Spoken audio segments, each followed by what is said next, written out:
Senator Pete Ricketts is pushing the Secret Service and Homeland Security for answers. In a statement, Ricketts said, quote, "This cowardly attempt on President Trump's life and subsequent death and injuries to American citizens prompts a thorough review of the safety measures and procedures that were in place in the days leading up to this attack and the response immediately following."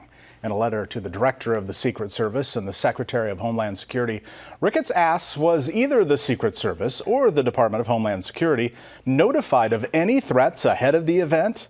Did anyone with the Secret Service raise concerns prior to this event with the building where the shooter was located?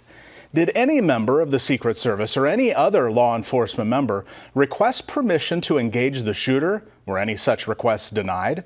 And will the Secret Service and DHS commit to doing a full investigation and make those findings public immediately? A lot of questions there. Meantime,